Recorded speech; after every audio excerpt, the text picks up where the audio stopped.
esteemed dignitaries, respected panelists, faculty members, research, and my dear students.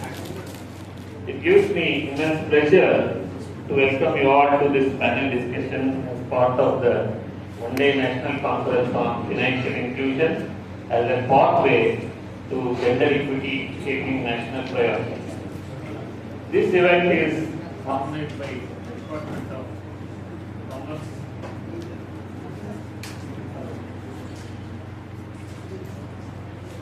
This event is organized by the Department of Commerce and Economics, Bangalore North University, and as you know, it's funded under the Pradhan Mantri Uchchatar Shiksha Abhiyan, component 5 on gender inclusion and equity initiatives of the Ministry of Education, Government of India.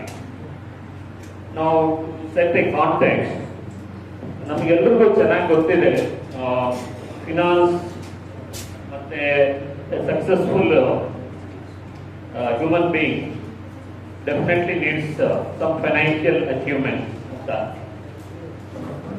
ಯಾರಾದ್ರೂ ಹೇಳ್ಬೋದಾ who is a successful husband ಅಂತ? ನನಗೆ ಒಂದು investment seminar ಅಲ್ಲಿ ಯಾರೋ ಹೇಳಿದ್ರು, a successful husband is one who can earn enough money than his wife can spend. That's a reality now. And who is a successful wife? Andre, a successful wife is one who gets such an husband. So this was the hello. No, this was the context. ಬಹಳ ವರ್ಷದಿಂದ ಈ context ಅಲ್ಲೇ ನಾವು ಇದ್ವಿ. ಅಂದ್ರೆ A successful wife ಅಂದ್ರೆ who gets such an husband. ಅಂದ್ರೆ wife is fully dependent on husband. The entire family is dependent on husband and it was a male dominated society. All these things we know. That's part of gender equity and this financial inclusion. Now we are thinking financial inclusion is one of the paths to achieve this gender equity. ಈಗ ನಮಗೆ ಎಲ್ಲರಿಗೂ ಚೆನ್ನಾಗಿ ಗೊತ್ತಿದೆ, even my mother, she did not have a bank account. Bank account ಅವರಿಗೆ ಅವಶ್ಯಕತೆನೇ ಇರಲಿಲ್ಲ. ಈಗ recent ಆಗಿ ಯಾವುದೋ for some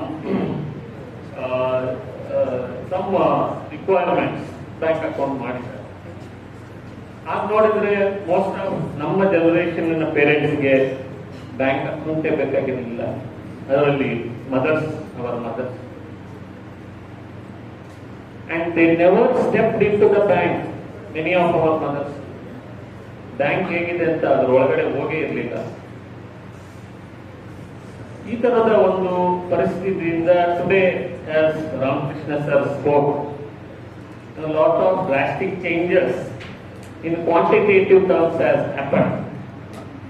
But what about the qualitative terms? Whether it has reached every nook and corner of the society, and that has to be examined today. And therefore we have this wonderful panelists. We are proud to have this wonderful panelists today, and we are privileged to have their opinion, and they will be sharing all their opinions today. Now let me explain to you the structure of this session. This session will be in 4 parts. The first part will be the opening remarks from the panelists, and they will share their perspective on this topic for 10 minutes each. And the second stage, we will have a interaction session where I will be posing questions, one question to each panelist in 4 rounds. Totally we will have approximately around 20 questions. And in the third stage we will have closing remarks and conclusions. Now let us start with the opening remarks. Now I invite Dr. S.R. KESHAVA sir to share his opening thoughts on the theme. You can.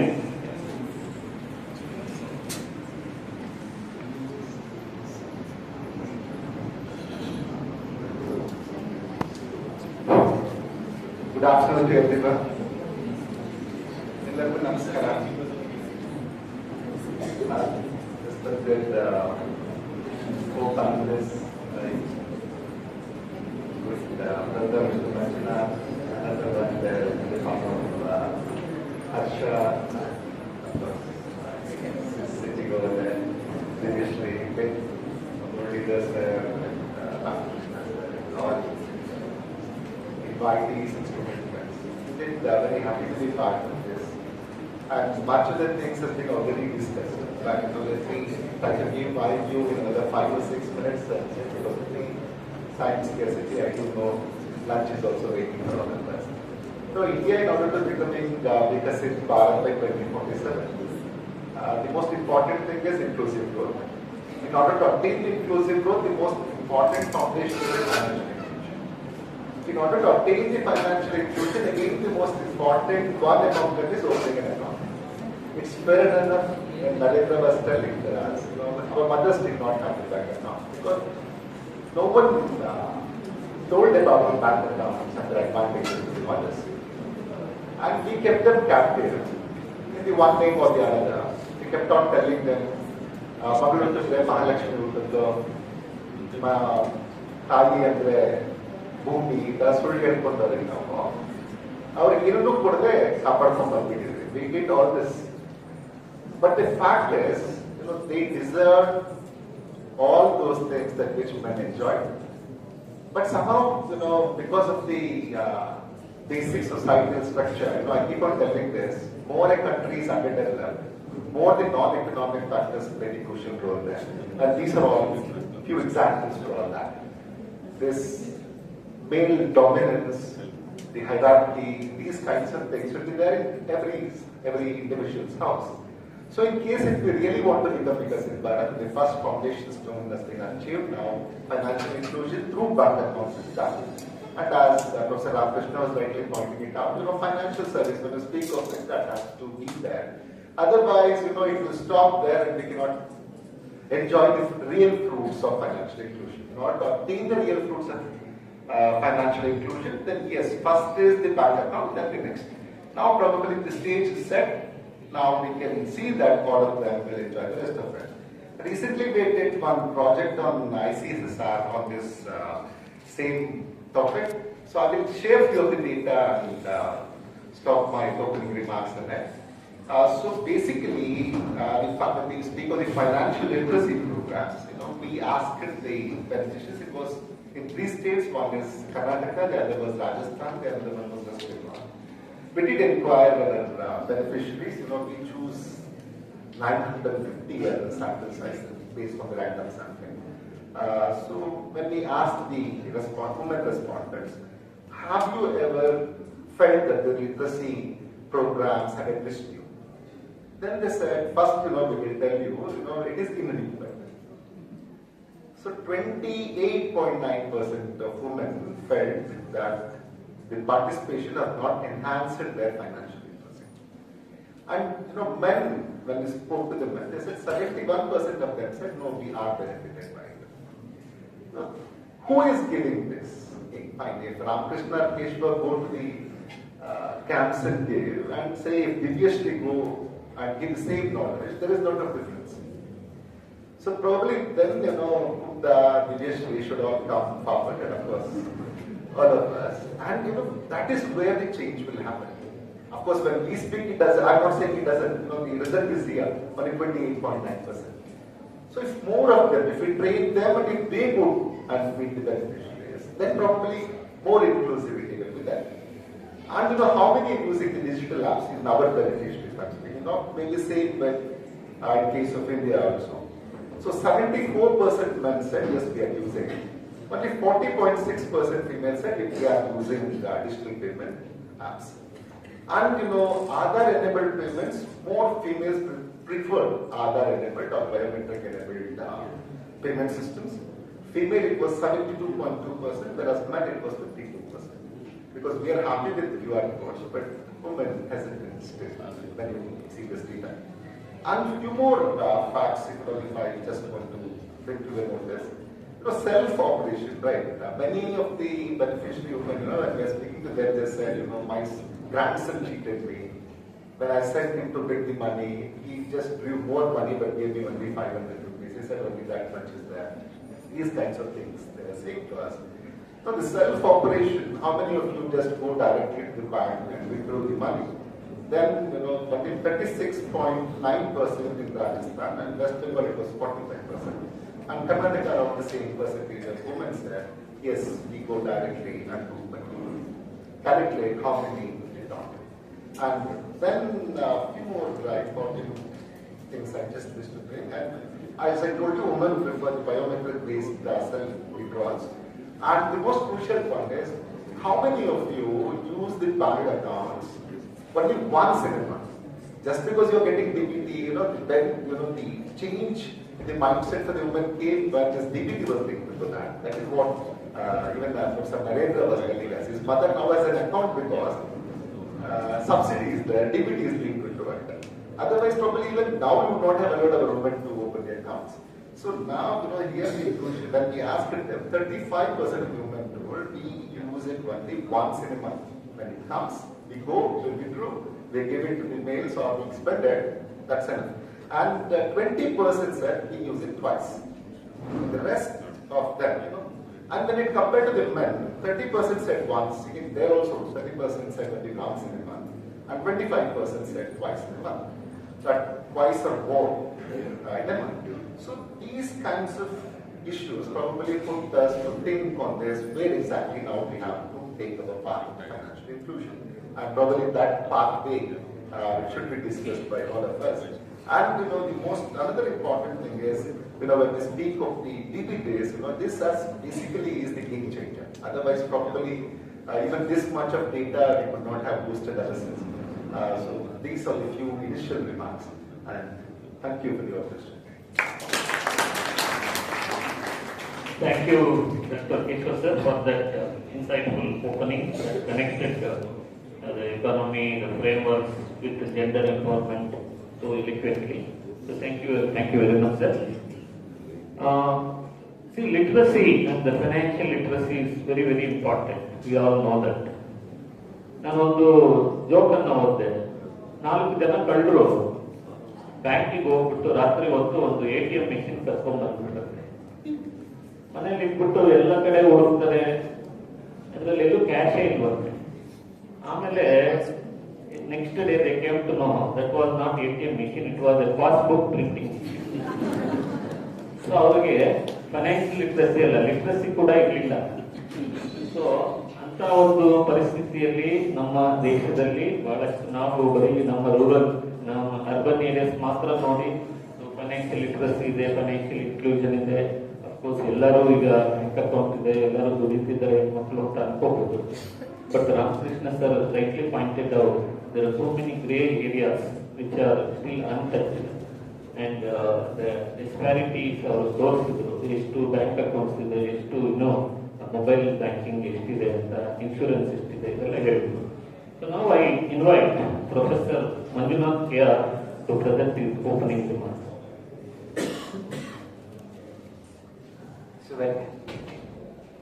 very good afternoon. First of all, I thank Modi sir and team, the university, for giving this opportunity. As told by Keshav sir, Ramkrishna sir has taken away almost 90% of things what has to be told by us. But yet, I try to give my remarks. First thing is, when you speak about financial inclusion, are we speaking only at the macro perspective of telling that bring everyone together, have a common share of access to resources, accounts, benefits, policies, or whatsoever? Or are we really making a judgment of the real benefits that are being received by the actual stakeholder group? When you are actually going to be looking at the anthropological dynamics that we were speaking about in the tea break, you are going to be actually exploring the real challenges that the policy maker, policy implementer are facing. Here, when you're telling about access and other things like that, we are promoting financial equity, we are telling about financial justice, we are telling about financial access. but when you are going to be actually focusing on the governance part of it, ಪಾರದರ್ಶಕತೆಯನ್ನು ನೋಡಿದಾಗ ಮಾತ್ರ ನಿಮಗೆ ನಿಜವಾದ ಸತ್ಯಗಳು ತಿಳಿಯೋದು. Governance is going to be unfolding the truth, because we are speaking about fairness and justice. Are we really extending the fairness and justice to each and every beneficiary group at all stratas of the economy? You're telling about, I mean, people were discussing that right from our Honorable Vice Chancellor, he was telling that having money will not suffice, but you'll have to be given independence to spend. You have two different schools of thoughts. I'm telling almost 2 decades back when I was working with the industry in 2003 to 2006, Harish is always going to be joining his voice with me. So we could see that the girl who comes even from a very, very conservative background, ತುಂಬಾ ಸಾಂಸ್ಕೃತಿಕ ಹಿನ್ನೆಲೆಯಲ್ಲಿ ತುಂಬಾ ಒಂದು ಏನಿರ್ತಾರೆ ನೀವು culturally complex ಫ್ಯಾಮಿಲಿಯಿಂದ ಬಂದಿರುವಂತಹ ಹೆಣ್ಮಕ್ಳು ಕೂಡ ಅಲ್ಲಿ ಕೆಲಸಕ್ಕೆ ಬಂದು ಸೇರಿದ ತಕ್ಷಣನೇ ನನ್ನ ಹಣ ನಂದು, ನನ್ನ ಜೀವನ ಶೈಲಿ ನಂದು ಅನ್ನುವಂತಹ ಹೆಣ್ಮಕ್ಳನ್ನೂ ನೋಡಿದೀವಿ. ಈಗ 25 ವರ್ಷದ ನಂತರ, after 25 years of my education and now after spending 20 years of my service in Kuvempu University, which is housed in Shankarghatta in Shivamogga, we see people who come from culturally rich background, where the girl even today, even their own mothers are also going to be telling that I need to be taking the permission of my father to spend even a single rupee. Now the question arises, is it wrong? Right? It all depends upon like how we are going to be looking at it. How are we cognitizing the policies? How are we cognitizing, understanding the policies? How we have adopted the policies? How are we giving the directives to our thoughts and our vision? And how are we setting our future plans? Now you told like, okay, sir was also very funnily telling that, right, my wife always want to see that my husband earns enough that I can spend. Now, Ramakrishna sir also told like, okay, during your COVID period, like, okay, he gave away all the details, even I also did it, right? But the question is, even today I have not changed my password, but I tell my wife only one thing: always have a collective thinking. Always ensure that the independence and autonomy is not misused. But how many of the sections of the family, what status of the family are really following that? How many of us really have that trust? How many of us really feel and believe that you are provided with the autonomy and independence to live your own life independently and to become self-reliant? ಎಷ್ಟು ಜನ ಗಂಡು ಮಕ್ಕಳು ಇರ್ಬೋದು ಅಥವಾ ನಮ್ಮ ಸಮಾಜ ಇರ್ಬೋದು, ಪ್ರತಿಯೊಬ್ಬರು ಸ್ವಾವಲಂಬಿ ಜೀವನನ ಕಟ್ಕೊಳ್ಬಹುದು ಅಂತ ಯೋಚನೆ ಮಾಡ್ತೀವಿ. ನಮ್ಮ ಮನೆ ಕುಲಪತಿಗಳು ಹೇಳ್ತಾ ಇದ್ರು, ಹೆಣ್ಣು ಮಕ್ಕಳು ಸಂಪಾದನೆ ಮಾಡಕ್ಕೆ ಪ್ರಾರಂಭ ಮಾಡಿದ ತಕ್ಷಣ ಗಂಡು ಮಗ ಹೇಳ್ತಾನೆ ನಾನು ಆರಾಮಾಗಿರ್ತೀನಿ ಅಂತ ಅಂತ ಫ್ಯಾಮಿಲಿನೂ ನಾನು ನೋಡಿದ್ದೀನಿ. ನಮ್ಮಲ್ಲಿ ಇರುವಂತಹ ಒಬ್ಬರು ಪ್ರೊಫೆಸರ್ ಗಂಡ ಮಲ್ಟಿನ್ಯಾಷನಲ್ ಕಂಪನಿನಲ್ಲಿ ವರ್ಕ್ ಮಾಡ್ತಿದ್ದ, ನಾನು ವರ್ಕ್ ಮಾಡ್ತಿದ್ದಂಗೆ, ನಮ್ಮ ಹರೀಶ್ ಅವರು ವರ್ಕ್ ಮಾಡ್ತಿದ್ದ ಹಾಗೆ. ಅವರ ಹೆಂಡತಿಗೆ ಗೆಸ್ಟ್ ಫ್ಯಾಕಲ್ಟಿ ಆಗಿ ಕೆಲಸ ಮಾಡ್ತಾ ಇರೋರಿಗೆ ಅವರು ಪರ್ಮನೆಂಟ್ ಜಾಬ್ಗೆ ಅಬ್ಸರ್ವ್ ಮಾಡ್ಕೊಂಡ್ರು. ವಿಲೀನೀಕರಣ ಅಂತ ಹೇಳ್ತೀವಿ, ಸರ್ಕಾರಿ ಯೋಜನೆಯಲ್ಲಿ ವಿಲೀನೀಕರಣ ಆದಂತ ಸಂದರ್ಭದಲ್ಲಿ ಅವ್ರ ಗಂಡ ಏನ್ ಮಾಡ್ದ, ನನ್ನ ಹೆಂಡತಿಗೆ ಸರ್ಕಾರಿ ನೌಕರಿ ಸಿಕ್ತು ಅಂತ ಹೇಳಿ ಕೆಲಸ ಬಿಟ್ಟು ಬಂದ, ಆರಾಮಾಗಿ ಮನೇಲಿ ಇವತ್ತು ಮನೇಲಿ ಇದ್ದಾರೆ. You have also that kind of people. ಯಾಕಂದ್ರೆ ನನ್ನ ಮನೆ ಗಂಡ ಆದ್ರೂ ಪರವಾಗಿಲ್ಲ, ನಾನು ಆರಾಮಾಗಿರೋಣ, ಯಾಕಂದ್ರೆ ನಾನು ನನ್ನ ಹೆಂಡತಿ ಕೆಲಸ ಸಿಗಕ್ ಮುಂಚೆ 13 ವರ್ಷ ಕೆಲಸ ಮಾಡಿದ್ರೆ ಸಾಕು ನಾನು ದುಡ್ಡಿದ್ವು. ಆದ್ರೆ ಇನ್ನೂ ಒಂದು ಸೆಕ್ಷನ್ ಇದೆ, ಕೆಲಸ ಮಾಡಿದ್ರೆ ಇಬ್ರು ಕೆಲಸ ಮಾಡೋಣ, because when both of us are ready we can lead a better life. Because all the sponsors, what sir told you, like, okay, will always come into picture. What's your life expectancy? What's your lifestyle? What kind of life you want to lead? Right, everything matters because it's all about your ideologies, what you are having in your life. Right? When I married to my wife, she had done her master degree in biochemistry, and I told her she already had registered for MPhil, but she did not want to continue. Right? ಯಾರು ಉತ್ಪ್ರೇಕ್ಷೆ ಇದ್ರೆ ಹೇಳ್ತೀನಿ, ನಮ್ಮ ಅತ್ತೆ ಹೇಳಿದ್ರು, ನಮ್ಮ mother in ಲಾ ಹೇಳಿದ್ರು, ನಿನ್ ಗಂಡಕ್ಕೆ already UGC ಸಂಬಳ ಬರುತ್ತೆ, ಯೂನಿವರ್ಸಿಟಿ ಕೆಲಸ ಮಾಡ್ತಾರೆ, ನಿನ್ಗೆ ಯಾಕೆ ಹೋಗ್ಬೇಕು, ಆರಾಮಾಗಿ ಇರುವಂತ, ಹೆಣ್ಮಕ್ಳಿಗೆ ಶತ್ರು ಅಂತ. in better ways ಇದಕ್ಕೆ ಜವಾಬ್ದಾರಿಗಳು ಜಾಸ್ತಿ ಇರುತ್ತೆ ಯಾಕಂದ್ರೆ ಅಲ್ಲಿ ಮೈಸೂರು ಯೂನಿವರ್ಸಿಟಿ ಕೆಲಸ ಮಾಡ್ತಾ ಇದ್ದ ಬಹಳ ಜನ ಪ್ರಾಧ್ಯಾಪಕರ ಅವ್ರ ಫ್ಯಾಮಿಲಿ ನೋಡಿದ್ದಾರೆ ಅವ್ರು ಯಾವ ತರ ಲೈಫ್ ಸ್ಟೈಲ್ ಇರುತ್ತೆ ಯೂನಿವರ್ಸಿಟಿ ಕೆಲಸ ಮಾಡುವಂತವ್ರಿಗೆ ಏನೇ ಜವಾಬ್ದಾರಿಗಳು ಇರುತ್ತೆ ಎಲ್ಲ ನೋಡಿದ್ದಾರೆ ಆದರೆ I told one thing to her educate for empowerment right because anything can happen because we do not know like okay what is going to be happening to us tomorrow. If you are literate you are empowered. You will have to raise your voice. Don't raise your voice for rights, raise your voice for empowerment. There's a lot of difference. If you are raising rights for your voice for your rights, that means you are creating a chaos in the society. But you are raising your voice for empowerment, policies will follow.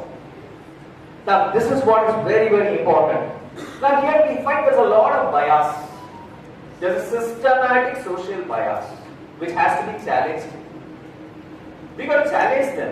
We need to challenge them by questioning because there's a perpetual discrimination that we are seeing. Earlier when you say like when you go to the banks, the bank managers always used to conceive that giving loans to women is very risky. But now you say there's a very big shift over. Now banks will say we'll give you special funds if it's a woman-led organization. Now we also have gender bonds in place. So that's a kind of a shift over that we are seeing. But it is all dependent like okay how we are going to be accepting them. That's very very important. Now you're telling about empowerment, inclusion, everything, social equity, social justice, participation everywhere. One end at the rural front. But how many of our girls who are sitting here are really empowered with the thoughts that they can become self-reliant? Is our education system doing that? Is our education system focusing on incubating the thoughts in their minds, telling that you come out with your own strengths, realize your strengths, put a torch in your black box and explore what you are capable of. You can start doing small activities. Morning when we were discussing with the Vice Chancellor was telling that we want to celebrate Karnataka Rajyotsava for 2 days. And I told him that adopt the model which I have adopted in my department because whenever there's an event in the university, I go to the Vice Chancellor and tell him, give that event management to me and my kids will handle it.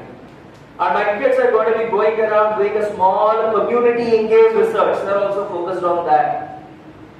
Research should always have to be community engaged research because you will have to go to the society, you will have to understand what exactly the current issues of the social system, identify them, understand them, develop solutions. Develop the leadership skills in you because you are capable to do whatever you are thinking about because we always strongly say, what my mind conceives, my body will surely achieve.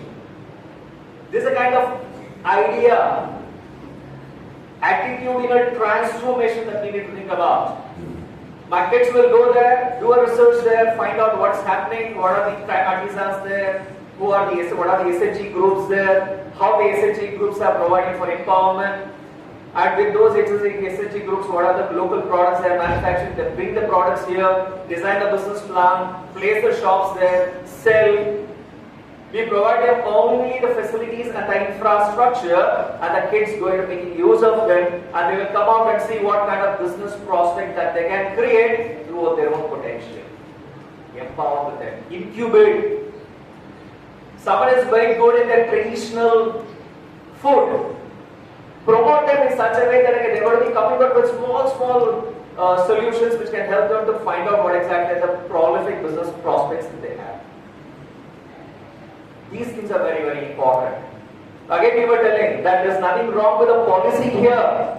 Policies are conceived that it is going to be integrating the benefits directly to them. No, policies are to intermediate. It will have to channelize your thoughts, your activities, your actions, your strengths, your skills towards your vision, what you are looking for. Upskilling is very, very important. Education has to transform. We will have to think about vacation-based education because most of the time, I'm also heading the HR of the university. And recently we conducted guest faculty interviews and we had around 900 plus candidates coming in for the interviews. And I found, surprisingly I found, that for 115 posts that we had 900 plus applications, and out of that 900 plus applications, 800 were clearly to be directly rejected because they don't have even the skill to become a teacher. They don't have the oratory skill which is essential for someone to become a teacher. They don't have a passion to teach. And the people who are teaching, when we conducted the interview, we found that there is no transformation in their ideologies or thoughts. They are not learning how to teach. Again, Ramakrishna sir started his telling that, okay, how a teacher should be, how passionate a teacher should be. Right? Because until and unless, my friends, that the policies are educated to the people, they will not really understand.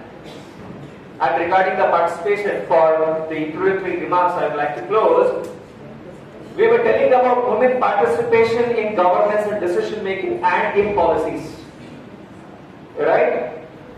Way back in 2013, when I did a research on social audit, I thought that that's a very, very relevant topic to be researched about. I did a research on social audit. I visited one Zilla Panchayat, and there was one Zilla Panchayat president who was a lady, nominated elected lady, who was just sitting, and beside her, the husband was sitting and receiving the applications from different people.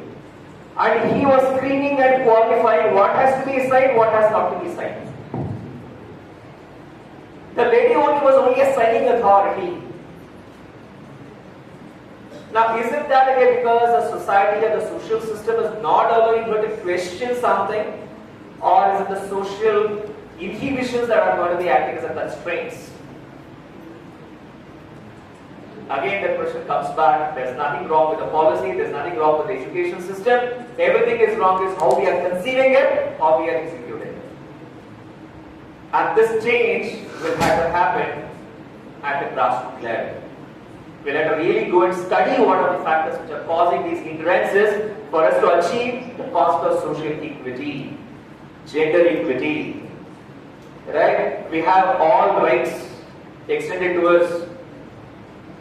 We are holding the rights, but we are not exercising the rights. So for which empowerment is the key. That's what I told. Let us not raise a voice for our rights, but let us always raise a voice for empowerment. I conclude my introductory remarks. Thank you. Thank you, Professor Manjunath, for your engaging perspective, and also going upon light on the socio-cultural and the perceptual aspects of this women empowerment and women inclusion. Now, may I call upon Mr. Harisha B V to share his views on this particular topic.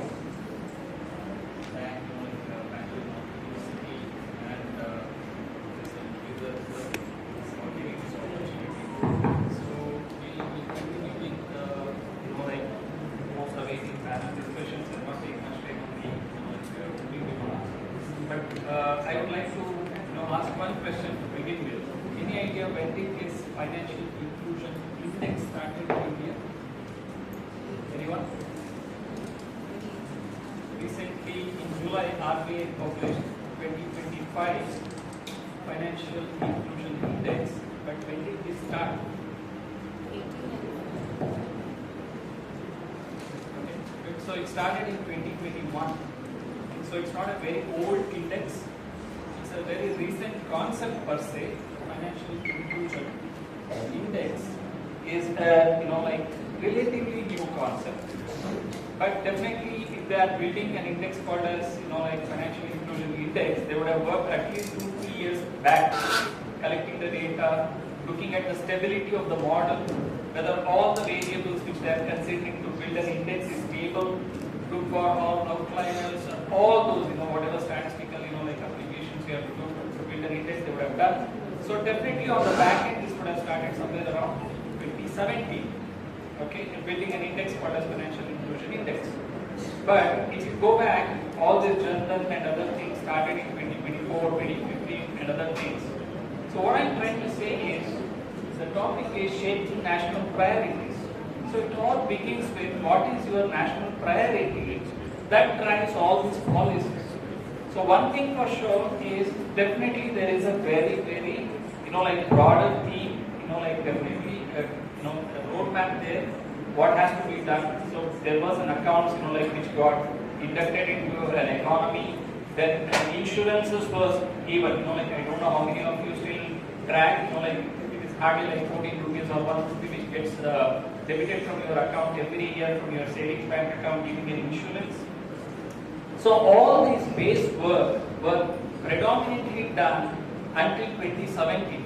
A lot of people were pushed by government into an economy to give that financial inclusion, and it started in 2021, and now we are almost like 67. The index is running around 67%, which is a very good, decent growth, I would say, and running every year on an average around 4.5%.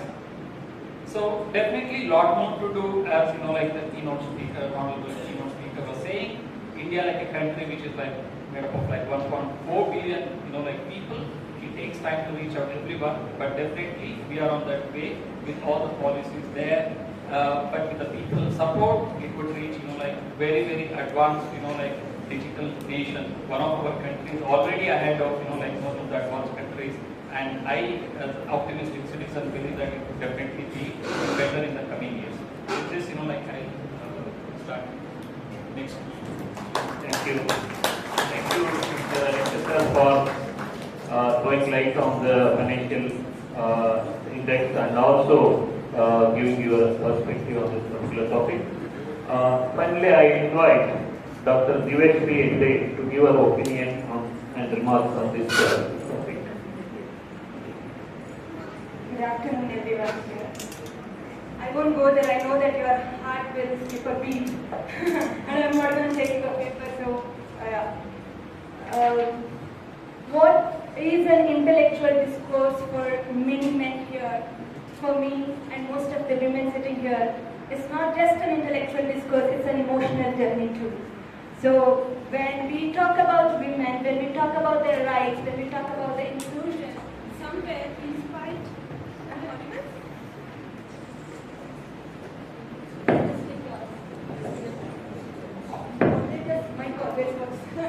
Thank you.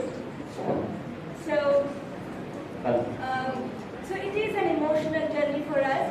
So, in spite, most of us here are educated, economically independent, but still we are not completely felt included. So, if this is the case for us, then what would be the journey of a woman in the process of the financial inclusion? I would like to see the progress, the process path of Indian women in the financial inclusion path in 4 A's. One is access, which Sir has already told, which is very important. That's the beginning, right? So I see that access not when SAT started, not with the Adjunct account. I see that process starting when India got independence and the banks were nationalized in 1969 and 1980. And then when regional rural banks started in 1975, that's when slowly the banking system crept into the villages, and somewhere at least women, though didn't have the account, they could see the board of the banks and the banking habits started. So the access is very, very important. And as a next step, so as Sir already said that 56 crore people have general account, yes, access-wise probably we have reached a level. The next important step is second A, that is agency, putting that access into an action. So we all know that many of the women have an account, but how many of them really operate that account? So how many of them work upon it? So that access is important. Probably at that time, if I look at the policy making, then SAGs, self-help groups, brainchild of Muhammad Yunus, now not known for a very good reasons. But it has definitely made an impact, and we are very, very proud to say that the first self-help group started in Karnataka, in Mysore, with the Association of Mairada. So that's somewhere the people first time heard not just opening an account, but also got credit, thought of savings, and thought themselves getting into the entrepreneurship. So access, is slowly coming in. Agency, we have started, but long way to go is the next two A's. One, sir has already tapped on it, that is asset. Unless women own an asset, that security doesn't come.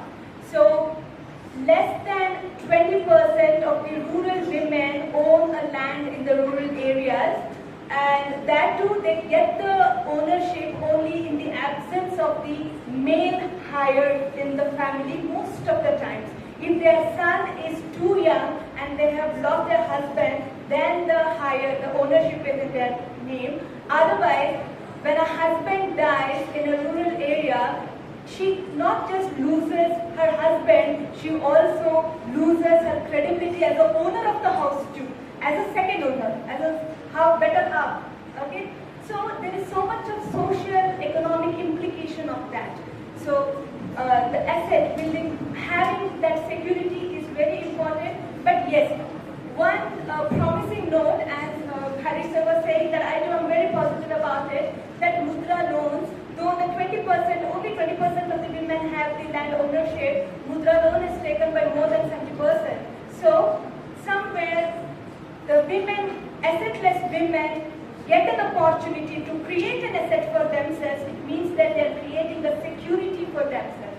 And the last one, very important, is authority.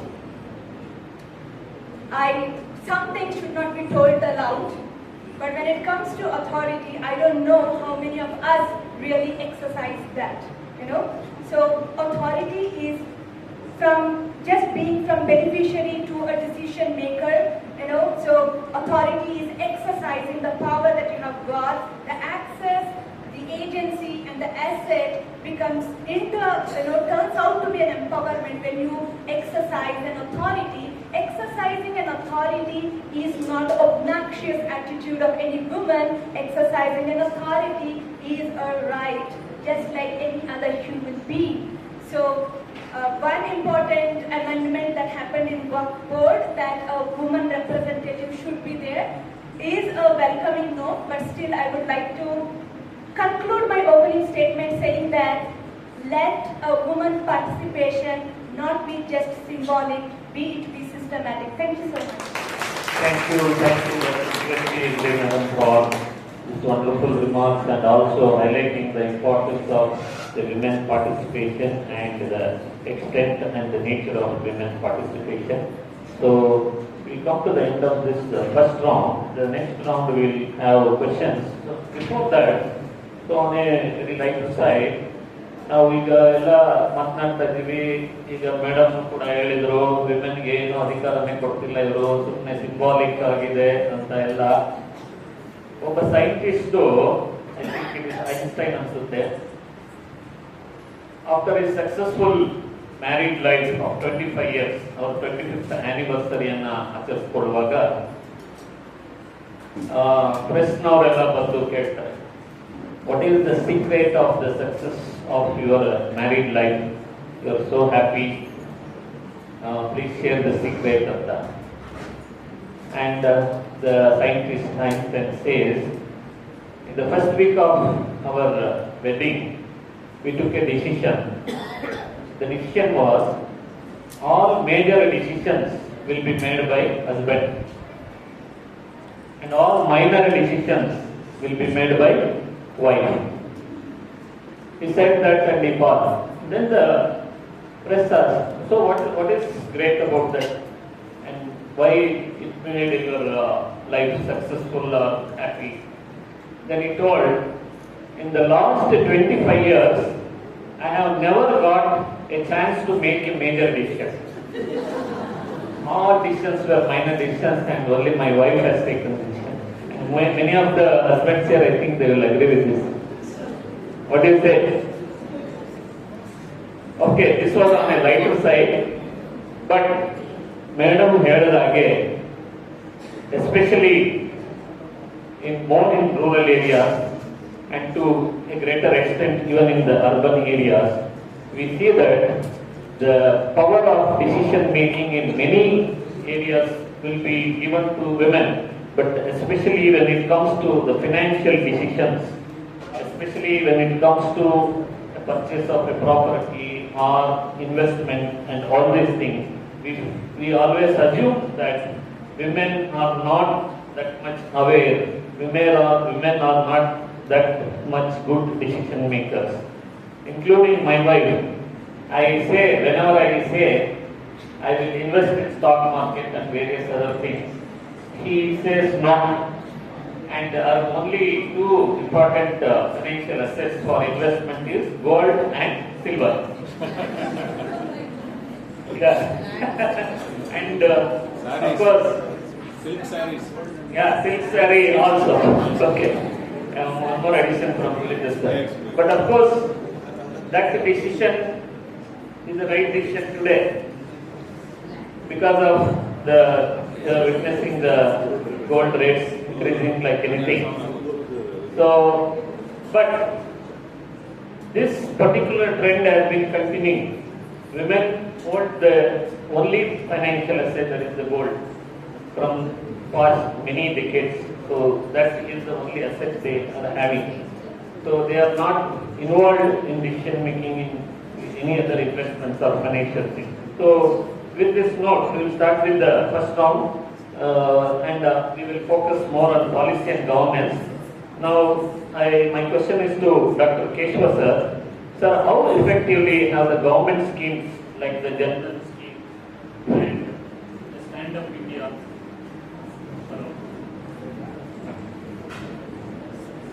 Hello. The General Scheme, the Stand Up India Scheme, how they are translated into empowerment of women at the grassroots level. What is your opinion, sir?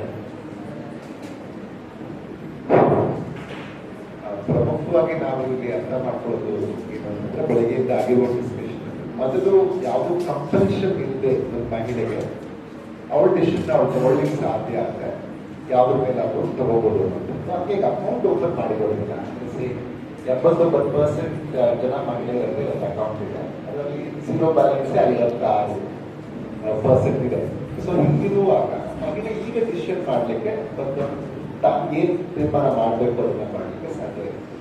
ಏನಂದ್ರೆ ಮುಂಚೆಯಿಂದ ಒಂದು ನಾನ್ economic factor Indians ಅಲ್ಲಿ ಏನಿದೆ ಅಂದ್ರೆ ಮಹಿಳೆ ನಿರ್ಧಾರ ತಗೊಳಕ್ಕಾಗಲ್ಲ ಅನ್ನುವಂತಹ ಒಂದು ಕಪೋಕಲ್ಪಿತವಾದಂತಹ ಮೂಢನಂಬಿಕೆ ನಮಗಿದೆ. ಮೊಣಕಾಲ ಕೆಳಗೆ ಅಂತೆಲ್ಲ ನಾವು ಕಾನ್ಸೆಪ್ಟ್ಸ್ ಮಾತಾಡ್ತೀವಿ, ಆದ್ರೆ ನಮಗೆ ಅದು ಇಲ್ಲ ಅನ್ನುವಂಥದ್ದು ಕೂಡ ಸತ್ಯ. ಅದಕ್ಕೋಸ್ಕರ ನಾವು ಅವ್ರನ್ನ ತರದಿಟ್ಟಿರೋದು ನಾವು ಅರ್ಥ ಮಾಡ್ಕೊಂಡಿದ್ದೀವಿ. ಸೊ ಈಗ ಫಸ್ಟ್ ನಾವು ಅಕೌಂಟ್ ಓಪನ್ ಮಾಡಿದಾಗ ಅವ್ರು ಈಗ ಡಿಸಿಷನ್ ತಗೊಳ್ಳೋಕೆ ಒಂದು ಧೈರ್ಯ ಮಾಡ್ತಾರೆ. ಇಲ್ಲ ನಾನು ಇಷ್ಟು ಸೇವ್ ಮಾಡ್ತೀನಿ, ಇಷ್ಟು ಹೆಲ್ಪ್ ಮಾಡ್ಬೋದು. ನನ್ನ ಪ್ರಕಾರ ಗೇಮ್ ಚೇಂಜರ್ ನಾನು ಅವಾಗ ಹೇಳಿದಂಗೆ ಒಂದು ಡೈರೆಕ್ಟ್ ಬೆನಿಫಿಟ್ ಟ್ರಾನ್ಸ್ಫರ್ ಏನು ಆಯಿತು ಅವಾಗ ಮಹಿಳೆಗೆ ಒಂದು ಇವಾಗ ಮನೆಗೆ ಪುರುಷರು ಹೇಳಕ್ಕೆ ಶುರು ಮಾಡಿದ್ರು, ಇಲ್ಲ ನೀವು ಅಕೌಂಟ್ ಈಗ ಒಂದು ಸ್ಟೇಜ್ ರೀಚ್ ಆಗಿದೆ. ಅವರು ಮುಂದಿನ ಹೆಜ್ಜೆ ಏನಾಯ್ತಿದೆ, ಸೊ ಅವ್ರು ತೀರ್ಮಾನ ಮಾಡ್ತಾರೆ ಏನು ಮಾಡ್ಬೋದು, ಇದಕ್ಕೆ ಅನ್ನೋದಿಲ್ಲ ಅನ್ನೋದನ್ನ ಗ್ರಾಜುಯಲ್ ಆಗಿ ಆಗುತ್ತೆ. ಬೇರೆ ರಾತ್ರಿಯಲ್ಲಿ ಖಂಡಿತ ಆಗೇ ಇರ್ಬೋದು. ಆದ್ರೆ ಒಂದ್ಸರಿ ಅಕೌಂಟ್ ಇದ್ದಾಗ ಇದರದೆಲ್ಲ ಯೋಚನೆ ಮಾಡ್ಲಿಕ್ಕೆ ಆಗುತ್ತೆ. ನಾನು ಇಷ್ಟೇ ಯಾಕೆ ಡ್ರಾ ಮಾಡಬೇಕು ಅನ್ನೋ ಯೋಚನೆ ಕೂಡ ಬರುತ್ತೆ. ಆಮೇಲೆ ಯಾವ್ದ್ರ ಮೇಲೆ ಇದನ್ನ ಖರ್ಚು ಮಾಡಬೇಕು ಅಂತ ಈಗ ಅದ್ರದ್ದು ಆಗಲೇ ರಿಸಲ್ಟ್ ನಾವು ನೋಡ್ತಾ ಇದೀವಿ. ಈಗ ಸ್ಟ್ಯಾಂಡಪ್ ಇಂಡಿಯಾದಲ್ಲಿ ಯಾವಾಗ ಸರ್ಕಾರ ಘೋಷಿಸಿದ್ರು ನಮ್ಮಲ್ಲಿ ಕಾಣಿಸ್ತಾ ಇದೆ. ಈಗ SC/ST ಮತ್ತೆ ವುಮೆನ್ಗೆ ಅದರಲ್ಲಿ ಏನು ಪ್ರಾವಿಷನ್ ಕೊಟ್ಟರು ನಿಮಗೆ ಕ್ಲಿಯರ್ ಆಗಿ ನೋಡ್ಬೋದು. ಅಲ್ಲಿ ಬರೀ ನಾವು ಮಾತಾಡಿದ್ದೇವೆ ಅಂತಂದ್ರೆ ಇಲ್ಲ ಇದರಲ್ಲಿ ವುಮೆನ್ ಆಲ್ಸೋ ಒಂದು ಕಾಂಪೋನೆಂಟ್ ಅಂತ ಮಾತಾಡ್ತಾ ಇದ್ದೀವಿ. ಆದ್ರೆ ನಮಗೆ ಆಶ್ಚರ್ಯ ಆಗುತ್ತೆ ಅಂಕಿಅಂಶಗಳನ್ನು ನೋಡಿದ್ರೆ 1,90,000 ಜನ ಈಗ ಸ್ಟ್ಯಾಂಡಪ್ ಇಂಡಿಯಾದಲ್ಲಿ ಮಹಿಳೆಯರು ಲೋನ್ ತಗೊಂಡಿರೋದು. ಸೊ 1,90,000 ಅಂದ್ರೆ 2,43,000 ಕೋಟಿ ಹೆಚ್ಚು ಹಣ ಈ ತರ ವುಮೆನ್ ತಗೊಂಡಿರೋದು. ಸೊ ಈ ಒಂದು ಧೈರ್ಯ ಮಾಡ್ಲಿಕ್ಕೆ ಸಾಧ್ಯ ಆಗಿದ್ದು ಮೊದಲು ಅಕೌಂಟ್ ಇರೋದ್ರಿಂದ ಈಗ ಅದರದೊಂದು ಒಳ್ಳೆಯ ಸ್ಕೀಮ್ ಬಂದಿದ್ರಿಂದ ಸ್ಟ್ಯಾಂಡಪ್ ಇಂಡಿಯಾ ಸ್ಕೀಮ್. ಅನೇಕ ಸರಿ ನಾವು ನೋಡಿದೀವಿ ಪುರುಷರು ಮಹಿಳೆಯರ ಹೆಸರನ್ನು ತಗೊಳ್ತಾರೆ, ಯೂಸ್ ಮಾಡ್ತಾರೆ ಅನ್ನೋದನ್ನ. ಆದ್ರೆ ಆರಂಭ ಆಗಬೇಕು, ಆದಾಗ ಅವ್ರಿಗೂ ಗೊತ್ತಾಗುತ್ತೆ, ರಿಯಲೈಸ್ ಆಗತ್ತೆ, ಇಲ್ಲ ಇದು ನಾನೇ ಮಾಡಬಹುದು, ಇದರಿಂದ ಚೆನ್ನಾಗಿ ಮಾಡಬಹುದು ಅಂತ ಒಂದು ರಿಯಲೈಸೇಷನ್ ಖಂಡಿತ ಬರುತ್ತೆ. ಅವಾಗ ನಮಗೆ ಅವ್ರಿಗೆ ಫೈನಾನ್ಷಿಯಲ್ ಲಿಟ್ರಸಿ ಕೊಟ್ಟಾಗ ಇನ್ನೂ ಒಂದು ಪ್ರಮುಖ scheme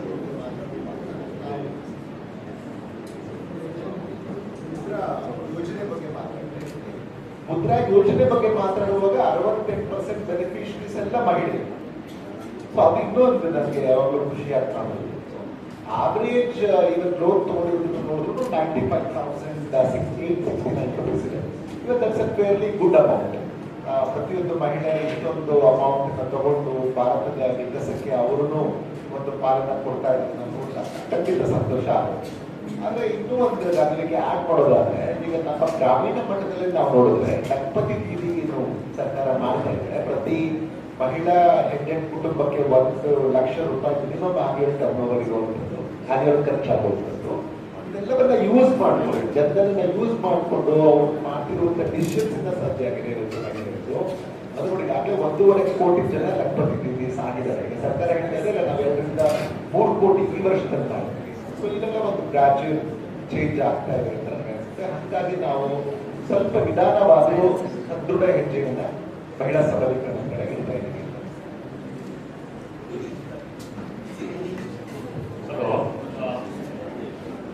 Sir, thank you for going your perspective on that, and ಬಹಳ ಪಾಸಿಟಿವ್ ಆಗಿ ಹೇಳಿದ್ರು ಸರ್. ಸೊ ಈಗ ಸ್ಟಾರ್ಟ್ ಮಾಡಿದ್ದೀವಿ, ಮುಂದಿನ ದಿನಗಳಲ್ಲಿ it will penetrate lot and lot of progress will happen ಅಂತ. ಈಗ we have another very important question that is specifically related to the rural India. ನಮ್ಮಲ್ಲಿ ಎಷ್ಟೋ ಜನ ಲೆಕ್ಚರರ್ಸ್ ಅವರಿಗೆ ಗೊತ್ತಿದೆ ಈ ಪರಿಸ್ಥಿತಿ. ಎಸ್ಪೆಷಲಿ ನಮ್ಮ ವಿಮೆನ್ಸ್ ಕಾಲೇಜಲ್ಲಿ ನೋಡಿದಾಗ ಹೆಣ್ಮಕ್ಳು ಇಲ್ಲಿ ಸೇರ್ಕೊಳ್ತಾರೆ ಕೋರ್ಸ್ಗೆ, PG ಅಥವಾ ಗ್ರಾಜ್ಯುಯೇಷನ್ಗೆ. ನಂತರ ಏನಾಗುತ್ತೆ, ಫಸ್ಟ್ ಇಯರ್ ಅಥವಾ ಫಸ್ಟ್ ಸೆಮಿಸ್ಟರ್, ಸೆಕೆಂಡ್ ಸೆಮಿಸ್ಟರ್ ಯಾವುದೋ ಒಂದು ಪ್ಲೇಸ್ ಅಲ್ಲಿ ಅವ್ರು ಏನ್ ಮಾಡ್ತಾರೆ, ಡಿಸ್ಕಂಟಿನ್ಯೂ ಮಾಡ್ತಾರೆ. And the drop out rates are really disturbing and alarming. ಯಾಕೆ ಅಂತ ನಾವು ನೋಡಿದಾಗ ಹೆಣ್ಣು ಮಕ್ಕಳನ್ನ ಬಹಳಷ್ಟು ಪೇರೆಂಟ್ಸ್ ಇಲ್ಲಿ ಏನಕ್ಕೆ ಸೇರಿಸ್ತಾ ಇದ್ದಾರೆ ಅಂದ್ರೆ, ಅವ್ರ ಮದುವೆ ಆಗೋವರೆಗೂ ಎಜುಕೇಶನ್ ಕಂಟಿನ್ಯೂ ಮಾಡ್ತಾ ಇರ್ಲಿ, ನಂತರ ಮದುವೆ ಫಿಕ್ಸ್ ಆಗಿದ ತಕ್ಷಣ ಎಜುಕೇಶನ್ ಅನ್ನು ಡಿಸ್ಕಂಟಿನ್ಯೂ ಮಾಡೋದು. ಸೊ ದ ಡಿಗ್ರಿ ಸರ್ಟಿಫಿಕೇಟ್ ಅಥವಾ degree is becoming A marriage eligibility certificate. ಹಾಗೆ ಇದು ವ್ಯೂ ಆಗ್ತಾ ಇದೆ. So sir, my question is, what institutional reforms can colleges and universities introduce to sensitize the future managers about the gender equity and financial inclusion? Sir, obviously, right, I would like to take one word from here, sensitizing. How are women sensitized regarding the reforms, what the society is observing? Very, very aptly said, like, okay, now they're actually using as a bridge between the period from their education till their marriage, which is untrue, which is against whatever we speak about the gender equity or social equity, whatever you're speaking about. We are not speaking about equality, but we are speaking about equity. If the society wants to grow, there should always be an integrated effort. There should be an integration of both male and women, male and men and women. And they have to look at the future vision of India to be achieved with equal participation. We need to sensitize the women in such a way that we need to make them to think that they are not born to give birth. They are not born to manage their family. The education system is already reformed, sir. Education system is not making any discrimination between male and female now. Access to education is same. Right? It is only that the inhibitions which are there in the minds of the people which has to be broken. We need to dismantle the thoughts which is there in the society, to metal the thoughts that if India has to grow, if India has to achieve its vision, it is going to be only through a participative contribution. This is very, very important. And if we are sensitizing them to empower them, if we are going to be telling them that okay, you are born with unique skills, that God has been gifted with you with your tolerance and your sustainable mindset, right from the time that the lady gives his birth, a baby is born, till she gives birth and till she manages the entire family till her last breath. So you can do anything. So this again I tell you that again what I told in the introductory remarks, the attitudinal transformation which is very, very important. So education is there, the education infrastructure, knowledge infrastructure is not making any discrimination between access of knowledge to male and female. Right, that can be focused about. The wonderful advice for the universities and the colleges as to how to sensitize the students. So now, my next question is to Mr. Harisha sir. From a banking perspective, what policy or regulatory shifts are needed to improve credit accessibility, especially for the women, sir? So very good question in fact, because like if you look at the banking policy, I'm not representing my bank here, so please don't take it as my bank's like policy or wording. So if a man have like a deposit in banks, generally bank gives around 57 to 60% of loan on their deposits. But if a women have the same amount of deposits, generally bank gives 27 to 30% of loan. So there is already a discrimination there. And a very classic AI/ML use case, which even we discussed when we developed the models, is Goldman Sachs, like model by default was charging 0.7 basis points in addition for women, candidates compared to men, like applicants, because there is a gender bias within a model actually. Right? If you look at the server speaking about a linear regression model when it compares, like R square and other things, there will also be a p-values, coming for each and every variable. In the same way, when I run an AI/ML model, there will be definitely something called as bias within the model. If you look at that bias, the model itself is taking a higher bias towards women candidates and charging a higher rate of interest, considering it they are more riskier than men. Credit risk is all about the risk perspective, right? So there are chances that the model itself is taking in addition. So what did the government and other policy makers did is, PIIs was considered very seriously. PII is personal identification information. Today no one can actually take the data as it is. It has to be encrypted. It has to be converted to like some other format, so that anyone who wants to use it cannot be used directly, like male, female and other things should not be visible in the data when I work even in an Excel sheet. Okay? And then they made, if you are grouping a data, like let's say an income is one of the variables, then you can group at the men and women level, at the total aggregate level, but not at the individual row level. So these are the changes which have been brought across the globe when we are working on a data. But at the same time, there are so many other variables which influence, even if I mask the male or female gender variable, encrypt it and whatever I do, there are other related variables, like what is the discontinuation in the working life. The model itself will pick naturally if there are so many discontinuations in the like service life of 15 years, that shows because of maternity leave or some other things they might have gone. So the model will identify if they are like women like candidates, and again assign a higher weightage. So unless someone jumps in and says like we cannot use this model, and banks keep on using these models, there is no way to handle it.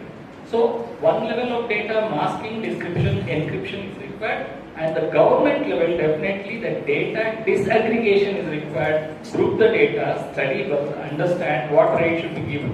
It's happening at a very small level, but even for MNCs or national, private banks, whatever it is, have to follow this. This requires a very high level of understanding when the policy makers do it, and I suggest like going forward this happens.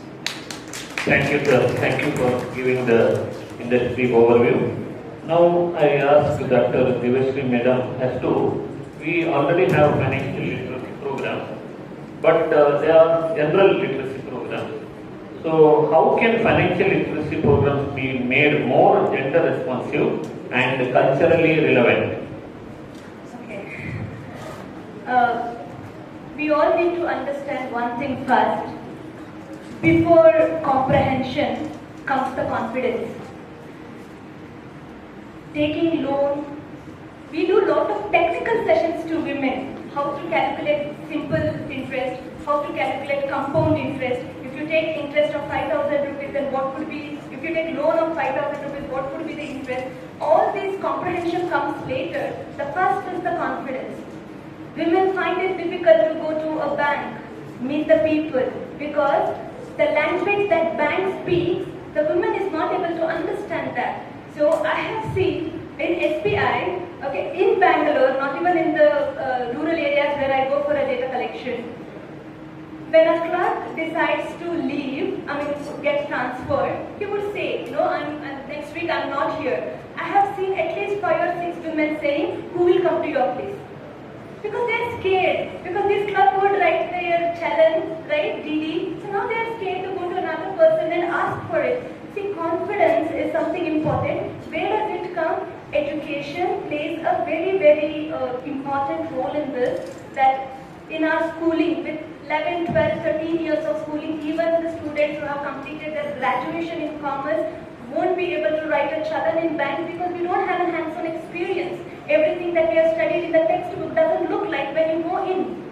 And so it's very important. But again, on a positive note, when Bank Sakhi came, when SAG leaders, monitors, they interfered with the women, and when they took them to the banks, they were able to understand. So even RBI's policies, I always feel that instead of highly texted pamphlets, it is very important for a woman to give the information in their local language with the storytelling or the any other means. That would help them to understand the process easily. That would give them the confidence. Once the confidence comes, nobody can stop a woman or anybody for that matter. So that is important, which is happening. I have seen with the Bank Sakhi program, many women are able to get the assistance from these Bank Sakhis and open their account and operate it. So that's very important. And then collaboration with the local bodies. It could be NGO like Mairada, SYBM, which we have it in Karnataka, and or it could be the Gram Panchayats and local schools, Anganwadis, Asha Karyakartas. So when the educational programs, when women are trained on something, if these local institutions also come along with them, then not just a bank, they would have an access to all other institutions. See, all they need is to get into the institutions, get the confidence to enter the institutions, whether it is banking or Gram Panchayat. Everything will have a ripple effect then. So that's one thing I always think. And then probably that is what I feel, that the learning modules, that training modules should match with their livelihood courses.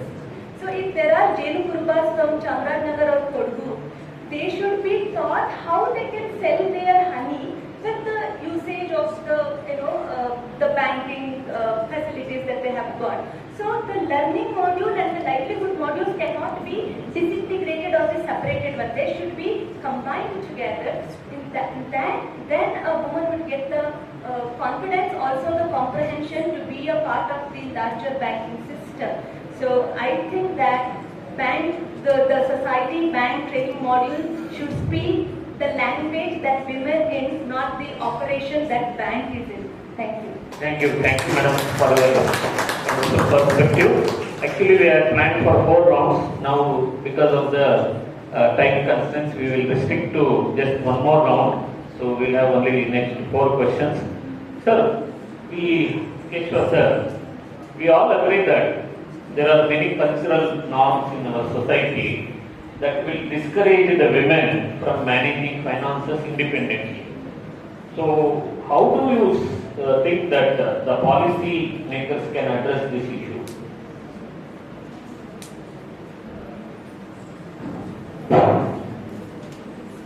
Basically, the legal reforms, majority of it has been already done.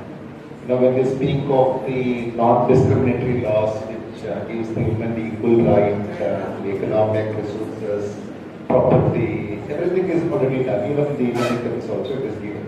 But only thing is the mindset that we have, which we are carrying for thousands of years, that should be changed. And in case if we can successfully do it, then things will definitely fall into place. Only thing is we keep on teaching the girl child how to behave, how you should be in the society. But we never teach the boy child, how we should behave with the girls, how we should behave in the society. Probably there, if they start at the home, then everything will fall into place. And much has changed now. I'm not saying things are not changing, but still a lot more to be done on that count.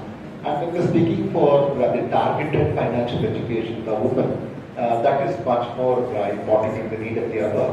And right now, with the UPI for her came, it is highly successful.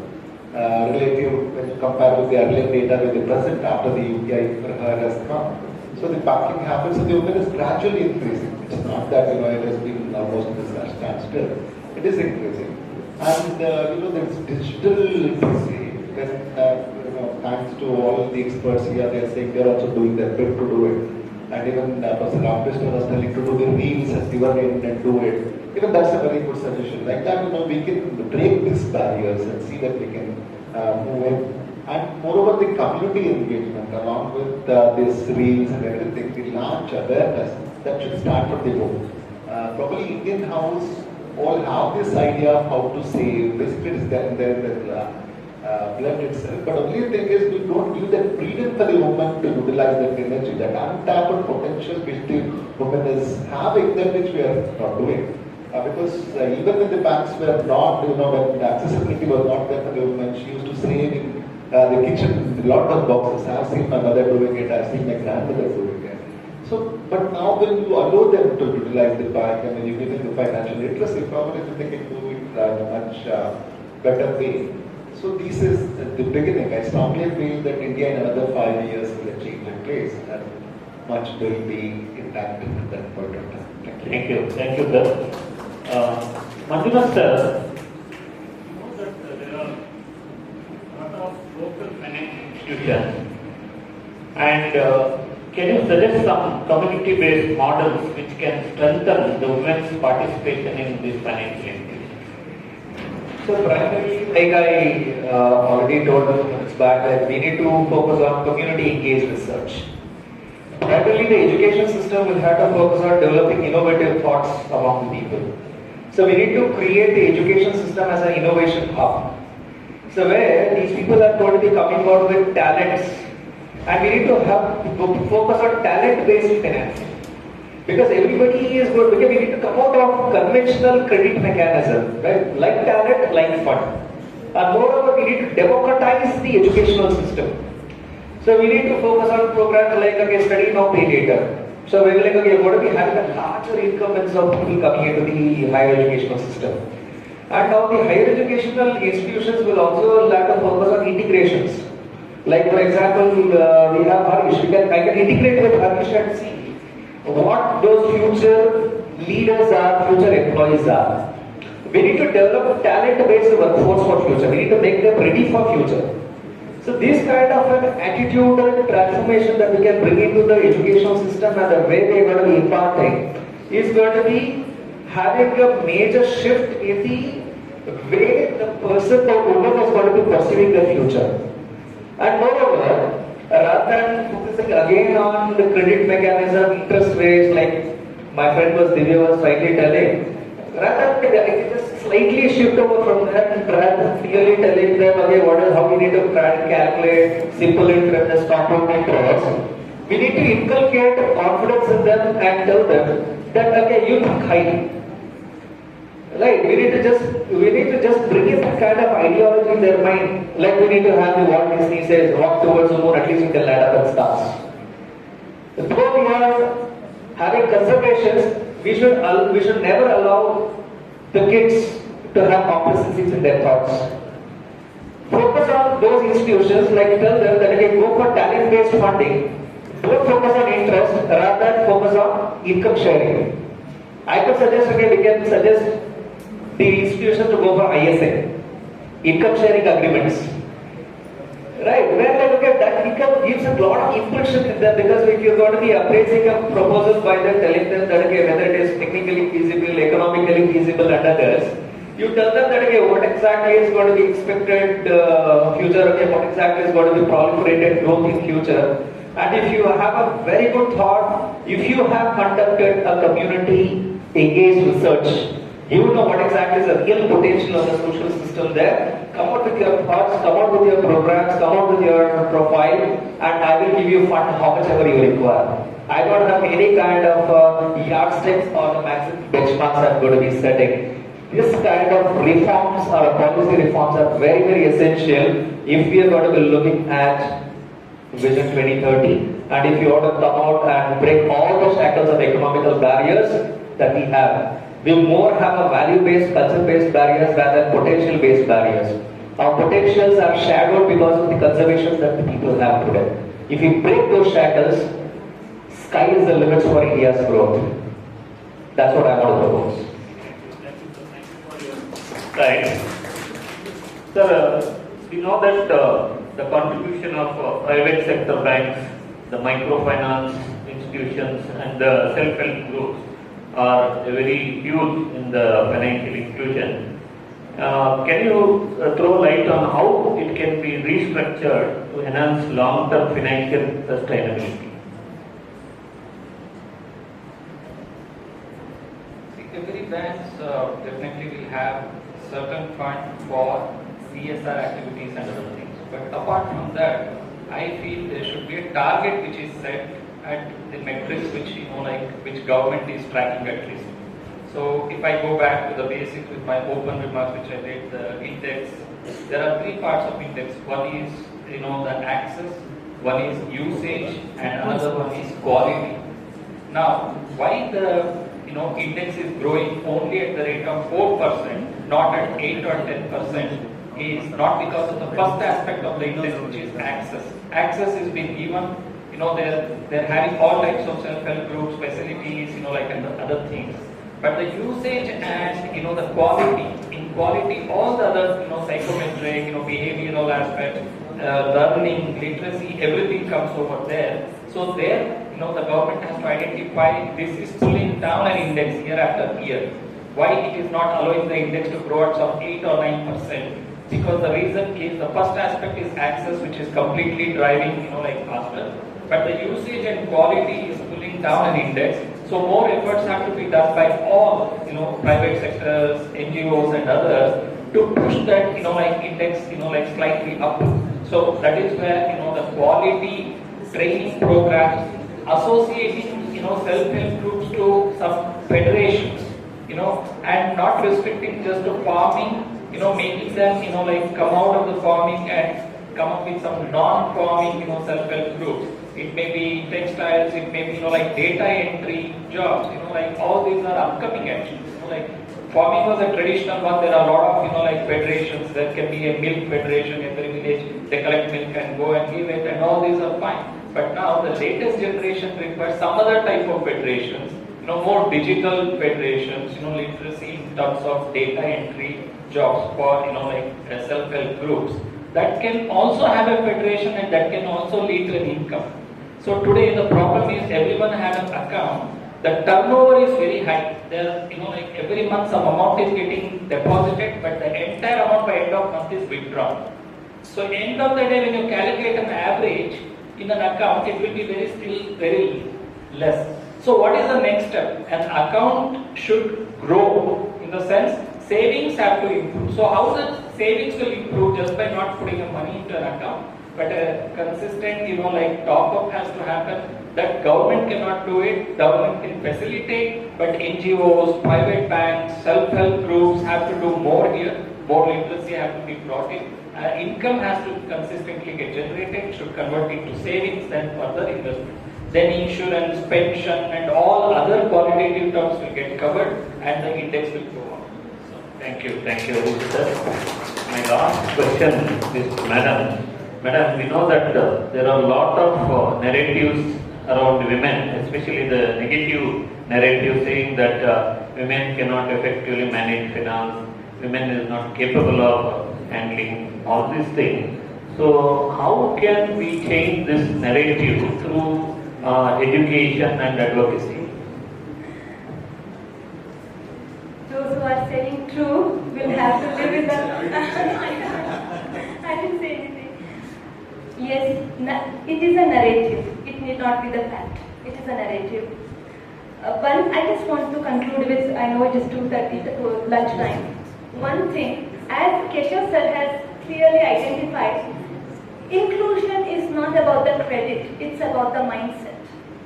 And mindset to all the women or everybody here, when I saw about the women empowerment program training happening in different parts of Karnataka. That's the only access to me. When I go there, I always see a woman, probably in a cotton sari, standing and talking about it, and then there are hundreds of women who are aspiring to look at her and listen to her in awe. I was always wondering why there is no man in this room. So the social norm that we need to change is that men are not threat to women empowerment. Men should be involved in the women empowerment program. Then they would also understand what is happening, what is that we are aspiring for. Unfortunately, with 25-50 years of wedding ceremony, very less divorce rate and all, in India, unfortunately, women don't know men and men don't know women. We know to live together. Okay, so that's very important. So men are not threat to women's empowerment. If men are involved, then it is a shared prosperity which can only be sustainable. So for a sustainable women's empowerment, men should be involved in the training process, men should be involved in every discussion, and that's how the norm changes, narrative changes, and those narrations that something that women cannot do will never, it will be, the imaginary statement, it will never be a fact. And when a girl sees woman signing the check, she rewrites the spelling of her ambition. Thank you so much. Thank you, madam. Thank you for a wonderful and inspiring conclusion. Now, we will have a crisp 1 minute conclusion from each of the panelists. Now I ask Dr. KESHAVA sir to start with the concluding remarks. It could remain even in terms of this discussion also, as I hope the men sitting over here thinks on those lines and be very positive in this and give the equality to the women, equity to the women, and see that in case if they see a girl or a woman without the bank account and use it to the financial services, let them help them to do that. Thank you. Thank you, sir. Manjunath sir. I would just like to give an example for what my friend Deepa said. It's like we had a real-time example very few days back. It was aired on All India Radio Bhadravati. A lady, she was just partially responsibility is shared by her husband, Srinivas Rao. Navaratna's PhD causes Srinivas Rao. Navaratna's all her economical self-reliance is Srinivas Rao. Navaratna and Srinivas can always be seen together and they are part of together. And she said, if there is a tilaka for Navaratna, it is Srinivas Rao. So these kind of attitudinal changes we do have across the system now. Let us not speak about 20, 30, 50 years back stories. Today, we really have transformation.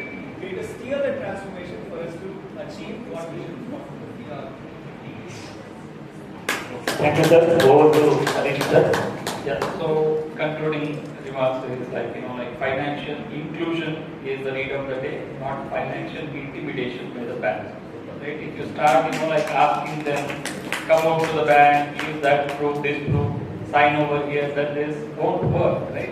So it has to be digital. You have to open your camera, you show your PAN card, yes, KYC should be done. The onboarding should be more digital, more user friendly. So whether it is due diligence, KYC, anything for that matter.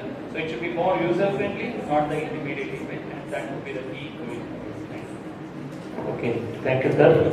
Over to Divyashree madam. Access gets her in. Agency lets her walk. Ascent gives her confidence. With authority, she leads. For me, next 15 years, financial inclusion is not opening up an account, it is running an enterprise. Thank you so much. Thank you, madam. So finally, we have come to the end of this panel discussion. So all the expert panelists, they have given their expert opinion, and I hope all the participants have enjoyed the discussions.